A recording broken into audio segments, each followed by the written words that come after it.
বাড়িতে হঠাৎ করে আসা গেস্টদের কিভাবে একটা মজাদার ডেজার্ট আইটেম দিয়ে খুব অল্প সময় ইমপ্রেস করতে পারেন তারই রেসিপি নিয়ে আজ হাজির হয়ে গেলাম। এই কাস্টার্ড ব্রেডের রেসিপিটা এতটাই ইয়াম্মি হয় যে ছোট বড় সকলেরই ভীষণ পছন্দ হবে। আর অতিথি আপ্যায়নের জন্য এর থেকে বেস্ট ডেজার্ট আইটেম সত্যি আমার আর জানা নেই।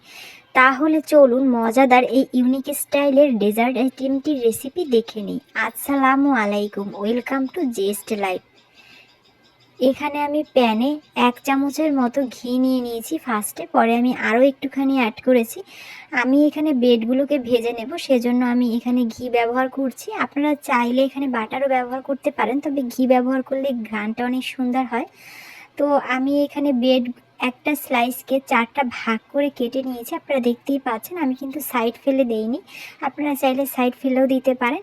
আমি খুবই সামান্য আঁচে এটাকে ভেজে নেব, একদমই লো ফ্লেমে এটাকে আমি ভেজে নিয়েছি। আমি 2 সাইডই ভেজে নেব এভাবে উল্টে পাল্টে। আর আমার এগুলো সব ভাজা হয়ে গিয়েছে, এগুলোকে আমি এক সাইডে রেখে দেব।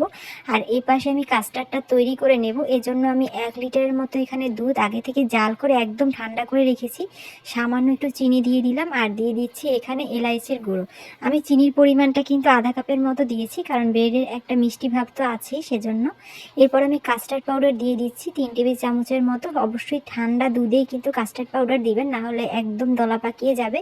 আমি আরও একটুখানি এলাচের গুঁড়ো দিলাম যাতে গন্ধটা আরও সুন্দর হয়। আমি কিন্তু এটাকে মিডিয়াম আঁচে অনেকটা সময় ধরে নেড়েছি, আর অনবরত নেড়েছি, নাহলে তলা বাঁকিয়ে যাবে নিচ থেকে আর একদম পুড়েও যাবে। তো এটা কিন্তু একদম ঘন হয়ে যাওয়ার পর আমি এটাকে গরম অবস্থায় সেই ভেজে রাখা ব্রেডের মধ্যে ঢেলে দিলাম।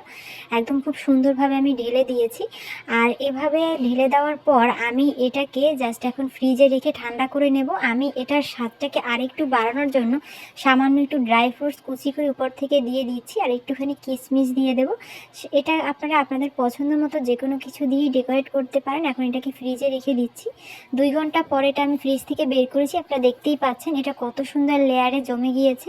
আর এটা খেতে কিন্তু ঠান্ডা ঠান্ডা খুবই মজা হয়। আশা করি এই রেসিপিটি আপনাদের ভালো লেগেছে। এমন আরও মজাদার রেসিপি নিয়ে খুব জলদি হাজির হয়ে যাব।